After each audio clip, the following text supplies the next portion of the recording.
Okay, अब हम बात करने वाले हैं इंडेक्स 2 के बारे में। इंडेक्स 2 का नाम क्या था? इन्वेंट्री। इन्वेंट्री, सबसे पहले इन्वेंट्री में आता क्या क्या है? तो इन्वेंट्री हमारे लिए क्या होती है? असेट होती है। ये 3 पार्ट में डिवाइडेड है। पहला जो हमने सामान रख के रखा है अपने पास सेल करने के लिए, ठीक है। सेल कैसे करोगे? In the ordinary course of business, जैसे कि हमारा फिनिश गुड्स होते हैं, तो वो हमारे लिए क्या हो गई? इन्वेंट्री हो गई। दूसरा, आपने प्रोडक्शन प्रोसेस के लिए कुछ सामान लेके रखा है, दैट इज़ अभी वो चल रहा है प्रोडक्शन में, तो वो WIP, वो आपका इन्वेंट्री हो गया। और तीसरा, कोई भी ऐसा सामान जो आप यूज़ करने वाले हो इन द प्रोडक्शन प्रोसेस, तो वो भी आपके लिए क्या हो जाएगा? इन्वेंट्री। जैसे रॉ मटेरियल होगा। इसमें एक चीज़ और आती थी, जैसे जो भी सप्लाईज़ यूज़ होते हैं द प्रोडक्शन प्रोसेस, जैसे कि सप्लाईज़ हो गए, कंज्यूमेबल्स हो गए, जैसे आरी, हथौड़ा, ये सारी चीज़ें हमारे लिए क्या होता है? ये भी इन्वेंट्री का ही पार्ट बन जाता है, ठीक है। अब यहाँ पे बात की गई है इंडेक्स 2 के अंदर कि आप कैसे मेजर करोगे इन्वेंट्री को, मतलब किस वैल्यू पे आप रिकॉर्ड करने जाओगे। तो क्या बोला हुआ है यहाँ पे? बोला हुआ है, देखो ये 2 पार्ट में डिवाइड कर दिया है। फिनिश गुड्स और WIP का ट्रीटमेंट अलग है और रॉ मटेरियल का ट्रीटमेंट अलग है। Raw material depends upon finish goods और WIP। तो सबसे पहले हमें देखना है कि हमने फिनिश गुड्स और WIP को कैसे वैल्यू करना है। तो फिनिश गुड्स और WIP के लिए बोला गया है लोअर ऑफ कॉस्ट और NRV। कॉस्ट और NRV मतलब क्या कि भाई कॉस्ट तो आपको कितने का पड़ा वो, और NRV मतलब क्या कि भाई अगर कल को आप बाजार में बेचने जाओगे तो वो आप उससे कितना पैसा रिकवर कर सकते हो, उसको बोला जाता है NRV। देखो, अकाउंटिंग का बेसिक कॉन्सेप्ट है कि भाई अपने को प्रूडेंस का कॉन्सेप्ट फॉलो करना होता है। तो उसमें क्या बोला हुआ है कि भाई अगर कोई फ्यूचर में लॉस होने वाला है तो उसको आज ही बुक कर लो। तो अगर आपको कोई चीज़ 10 रुपये की पड़ी और बाजार में आप उसको 9 का बेच पाओगे, तो दैट मीन्स आपको 1 रुपये का लॉस होने वाला है ना, तो वो आप अभी बुक कर लो। तो आज ही आप उस इन्वेंट्री को क्या करोगे? 9 रुपये का ही दिखाओगे, 1 रुपये से क्या कर दोगे? राइट ऑफ कर दोगे। तो क्या बोला हुआ है? लोअर ऑफ कॉस्ट और NRV, ठीक है। ये किसके लिए हो गया? ये हो गया फिनिश गुड्स और WIP के लिए। नेक्स्ट क्या बात की गई है? नेक्स्ट बात की गई रॉ मटेरियल को लेकर। रॉ मटेरियल के लिए क्या बोला हुआ है? अगर आपने फिनिश गुड्स को किस पे रिकॉर्ड किया है? कॉस्ट पे किया है, ठीक है। विच मीन्स आप उसको मार्केट पे ज़्यादा पे सेल कर सकते हो, तो उसके केस में आप रॉ मटेरियल को भी किस पे रिकॉर्ड करोगे? कॉस्ट पे करोगे। पर अगर आपने अपने फिनिश गुड्स को कॉस्ट से कम पे रिकॉर्ड किया है, विच मीन्स आपने अपने फिनिश गुड्स को NRV पे रिकॉर्ड किया है, तो उसके केस में आप मार्केट में उसको उतने पे नहीं बेच पा रहे हो, तो उसके केस में क्या बोला हुआ है कि फिर आप रॉ मटेरियल के केस में भी आप चेक करने जाओ कि आप इसको या तो कॉस्ट पे रिकॉर्ड करोगे या फिर इसका रिप्लेसमेंट वैल्यू पे रिकॉर्ड करोगे। तो कॉस्ट और replacement value which ever is lower, ठीक है। इधर NRV नहीं आएगा क्योंकि इधर फिनिश गुड्स की तरह कोई मार्केट नहीं होता कि आप जाओ और उसको बेच के देख लो कि भाई मैं कितने पैसे में से रिकवर कर सकता हूँ। तो इसलिए यहाँ पे क्या बोला गया है? रिप्लेसमेंट कॉस्ट, कि भाई जो मेरे पास रॉ मटेरियल पड़ा हुआ है, अगर मैं इसको ऐसे ही बेचूंगा तो मुझे क्या मिल जाएगा, ठीक है। तो ये बोला गया। एक पॉइंट था, एक क्वेश्चन, अच्छा क्वेश्चन था कि मान के चलो हमने क्या करा है? सोलर पैनल्स बनाए। सोलर पैनल्स के लिए क्या वो था कि भाई सामने वाले ने सामान दिया और हमने उसके कस्टमाइजेशन के हिसाब से चीज़ें बनाई। अब बाद में क्या पता चलता है कि भाई वो बंदा क्या हो गया, उसके पास पैसा नहीं है, उसने कुछ रीज़न से उसने मना कर दिया कि भाई आगे का स्टॉक मत बनाना, ये और वो, इस तरीके से उस पर हमारा पैसा बाकी है, हमारे पास कुछ स्टॉक पड़ा हुआ है as well as raw material भी पड़ा हुआ है। तो देखो, अब सामने वाले का थोड़ा फाइनेंशियल कंडीशन है, तो जो उसके पास हमारा पैसा पड़ा हुआ है वो तो इन सिंपल हमारे लिए क्या हो जाएगा? एक तरीके से बैड डेट जैसा हो गया, तो वो तो हम क्या करेंगे? PNL में ले जाएंगे। अब बात करते हैं स्टॉक का क्या ट्रीटमेंट करने जाएँ, तो इन्वेंट्री का क्या ट्रीटमेंट करने जाएँ। तो इन्वेंट्री में देखो, अब आपको देखना पड़ेगा, अगर आप ये अज्यूम करते हो कि नहीं ये मार्केट में बिक सकता है, तो फिर आप उसको किस पे रिकॉर्ड कर लोगे? तो फिर आप कॉस्ट में रिकॉर्ड कर लोगे।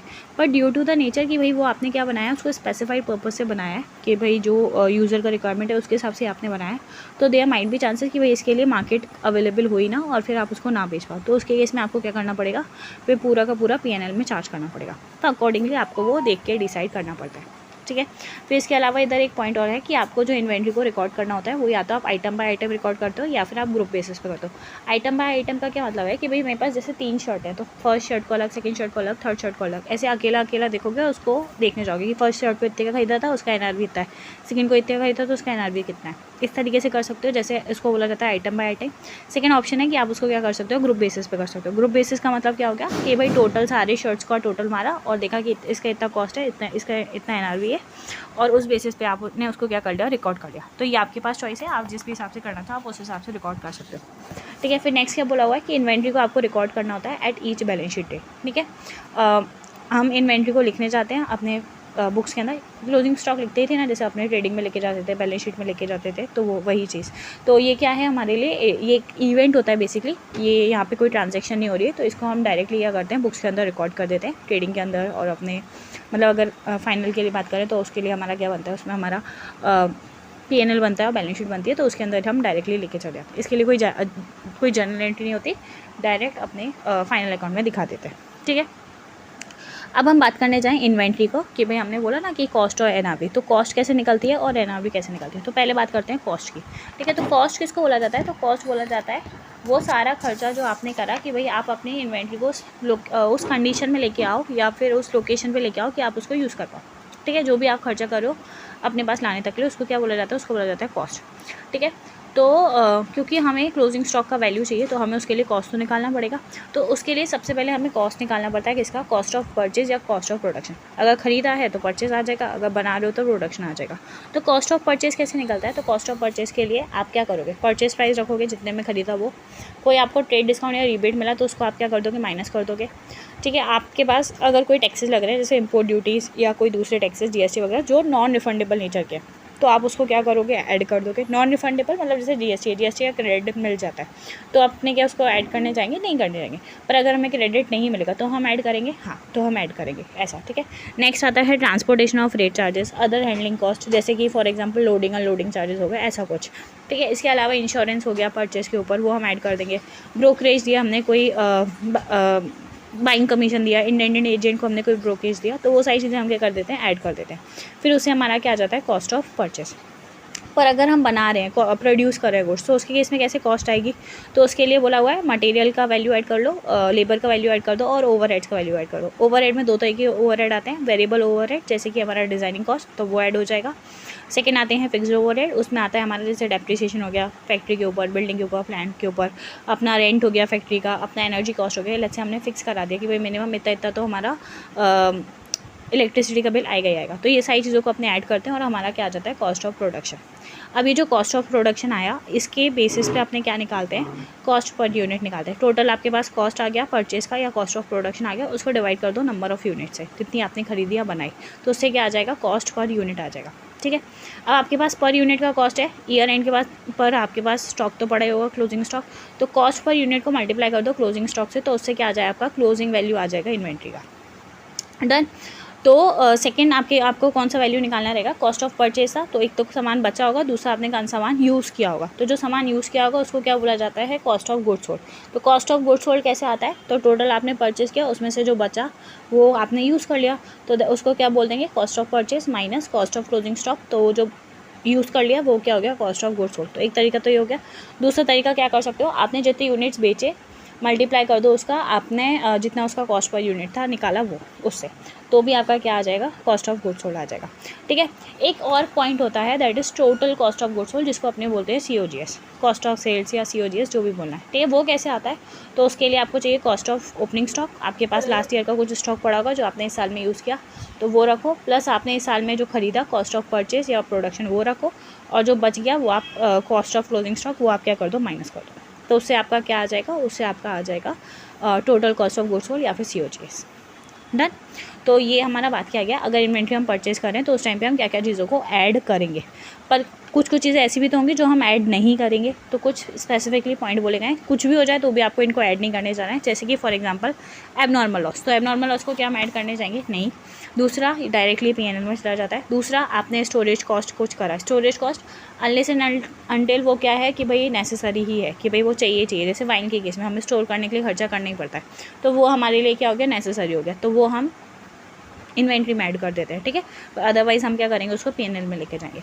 एडमिनिस्ट्रेटिव नेचर के जो भी ओवरहेड्स हैं, जैसे सैलरी दी अकाउंटिंग डिपार्टमेंट को, तो वो हम ऐड नहीं करना चाहते हैं। सेलिंग या फिर सेलिंग ओवरहेड हमने कुछ किया, जैसे कि सेल्स कमीशन दिया, वारंटी का कॉस्ट दिया, तो वो हम ऐड नहीं करने चाहते।